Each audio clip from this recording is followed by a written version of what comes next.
The Last of Us was easily my most anticipated new show of 2023, and I am so happy that it is finally here. The first episode was amazing, and whether you played the game or not, you can definitely still watch it. They did a great job introducing the characters and setting up the story, so you can follow along even if you know nothing about it. I'll be recapping each episode every week, so be sure to like and subscribe if you enjoy the video. That being said, let's jump right into episode 1. The episode starts off way back in 1968 on an ABC talk show. The guest of the talk show, Dr. Newman, is talking about the possibility of a future pandemic and brings up a fungus infection. During his explanation, he says that certain types of fungus seek to control the victim's brain. He uses a type that infects ants as an example. It takes over its brain, it tells it what to do and how to move, it feeds off its brain, but it does not allow it to decompose and die. He states it can't happen to humans because the fungus can't survive in temps over 94 degrees, but if it evolves to do so, then it can, and billions would be infected. That's the intro to the show, and after the opening credits, it jumps to 2003. We start off seeing Sarah, who wakes up her father, Joel, on his 36th birthday and makes him breakfast. Joel's brother Tommy shows up to the house as well. They work together, and Joel says that they're going to do a double shift, and he tells Sarah that he'll be home by 9. While eating, there's talks on the radio of disturbances in Jakarta. After breakfast, they all leave, but before doing so, Sarah takes her dad's broken watch and cash from his drawer.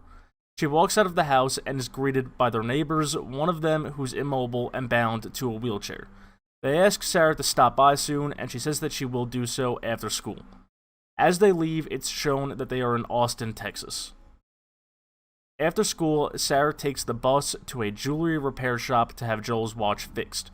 While the repairman is working on it, his wife frantically comes in and says they're closing shop for the day several hours early. Sarah gets the fixed watch and is quickly pushed out the door by the wife. She then goes to her neighbor's house. She hangs out there for a bit, and at one point she's looking through a bookshelf, and behind her the woman in the wheelchair twitches and her mouth drops open. Her dog is also staring at her very oddly. When Sarah leaves, a few jets fly through the sky and she continues on home. Later that night, Joel finally returns, but an hour late at 10. Sarah gives him his watch and a DVD, which they start to watch. Sarah eventually falls asleep, and as Joel is watching the movie, he gets a call from Tommy saying that he's in jail. Joel puts Sarah to bed and goes to pick him up and bail him out. When he puts her to bed, it's 11:03 p.m., and then we see her wake up at 2:16 a.m. to the sound of bombs, helicopters, and car alarms. She starts looking for Joel but can't find him, and she turns on the TV to a national alert saying to stay indoors. Then Mercy, the neighbor's dog, shows up at the door. Sarah tries to bring him back, but he starts resisting and clearly does not want to go back, and then he eventually breaks free and runs away. Sarah sees the doors open and goes inside, finding 2 of them bleeding out, and the once wheelchair-bound woman now up and munching on one of them. The woman gets up and chases Sarah out of the house, and as this is happening, Joel and Tommy arrive. The woman runs at Joel, and he knocks her out with a wrench. Joel explains to Sarah that this is happening everywhere, not just to their neighbors. They get in the car and they drive off to try and find safety. In the car, Tommy explains that the cell phones and radios are down and that they think it's a virus that is mainly infecting people in the city. They pass a family with a kid that are asking for a ride, but Joel says to ignore them and keep driving. They try taking the highway, but there's too much traffic with everyone trying to escape, so they drive off-road through the grass, but the road they're trying to get to is blocked off by the army. They then go back to town, and as they are driving through, an airplane crashes and explodes, which flips their car. The crash injures Sarah's ankle, so she can't walk, so Joel has to pick her up. Tommy also gets trapped by another car crashing into theirs, so he tells Joel to leave and get Sarah to safety. Joel is running with Sarah and gets chased by one of the infected. As they get close to being grabbed, the infected is shot by an army member. The soldier calls in to his superior and is told to take Joel and Sarah out. Joel tries telling him that they are not sick and that Sarah is hurt, but he doesn't care. The man raises his gun and shoots, causing Joel to fall back and drop Sarah. The guy is about to kill Joel when Tommy arrives and kills him. Unfortunately, as you know if you played the game, Sarah is hit in the stomach. Joel desperately tries to help her, but it's too late. Sarah passes away in her father's arms, and as Joel is sitting there distraught, it cuts to black and jumps to 20 years later. Next, we see a young kid stumbling through a rundown Boston. He passes out outside of a quarantine zone and is taken inside. Once inside, the kid is asked some questions by a guard. The guard notices a cut on his leg, and another guard tests him for the infection, and the device flashes red, meaning that he is infected. The guard tells the child that he'll be taken care of, and he's given a shot. On the streets of the quarantine zone, dead bodies are being delivered by truck and burned. One of the bodies is the child that we just saw before. One of the workers says that she can't take that one, probably because it's a child, so Joel takes him instead.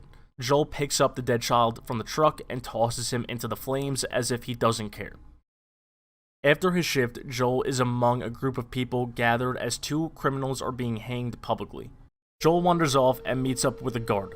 The soldier gives Joel extra rotation cards in exchange for pills. Joel also talks to him about getting a car.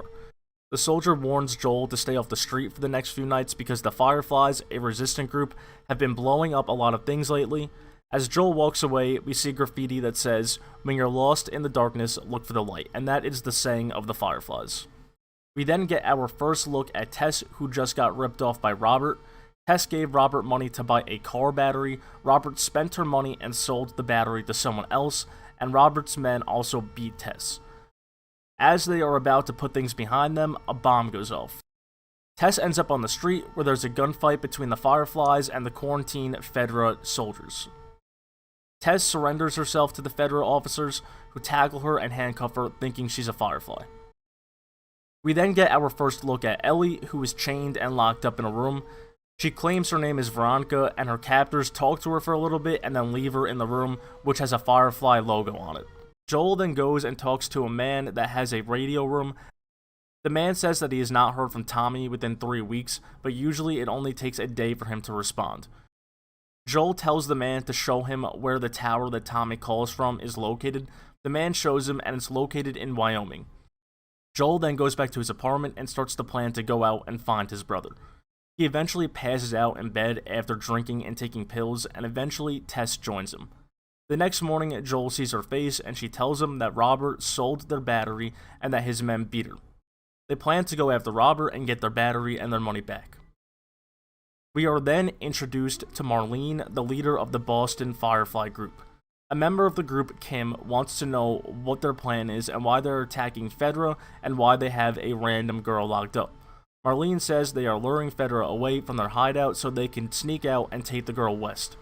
Kim wants to know why, and Marlene passes her a piece of paper. Upon reading it, Kim is in agreement and says they have to do whatever they can to get her west. Marlene then visits Ellie, returns her backpack, and unlocks her chains. Ellie wants to leave, but Marlene says no. She reveals that she is the one that put Ellie into the Fedra military school as a child, and that she knows what her real name is. Ellie wants to know why she can't go home, and Marlene says that she has a greater purpose than they could have ever imagined, and says that they're leaving that night and taking Ellie with her. Joel and Tess make their way to find Robert. They open a door to a building and find that Robert is dead, and the car battery is next to him, but it's no good. They continue on and see Marlene and Kim. Ellie tries attacking Joel, but he easily knocks her to the ground. Marlene tries to get Joel and Tess to take Ellie out west for her. She can't anymore because she does not have the transportation or enough people. Marlene says that if they do it, they'll get a truck, guns, and supplies. Joel and Tess agree to do it, but Joel says if they don't get everything they agreed upon, when they get there, they will kill Ellie on the spot. They take Ellie back to a hideout for a bit, and she mentions that she's never been outside of the quarantine zone. Joel wants to know who she is and why she's so important, but she doesn't really give a direct answer. That night, they make their move and leave the quarantine zone after curfew hours. They do their best to avoid guards, but they run into the same guy that Joel was selling pills to. He pulls his gun and has them get on their knees before testing them for infection. The device flashes green when Tess and Joel get tested, meaning they're okay, but as the guard tests Ellie, she attacks him. Joel gets up and stands between the two, and gets flashbacks of Sarah when the guard raises his gun. Joel tackles the guard to the ground and beats him to death. Then Tess sees Ellie's test, which shows red. Ellie says that she's not infected. She was bitten, but it's been 3 weeks, and usually people turn within a day. Tess and Joel are not completely sold, but they don't have a choice and have to keep going. We see Joel's radio playing Never Let Me Down Again as they are leaving, and the episode ends with the trio continuing into Boston as we hear the screams of the infected. The first episode was fantastic. First of all, the actors were great, every one of them. I know a lot of people were worried about Pedro Pascal and Bella Ramsey as Joel and Ellie, but they killed it. Who cares about some physical appearance differences when they are giving great performances? I'm happy they stayed true to the game story, and at the same time, the new scenes they added were great. Showing the whole morning and the whole day was a great addition. It allowed us to get even more between Joel and Sarah, and you could really feel the chemistry between them.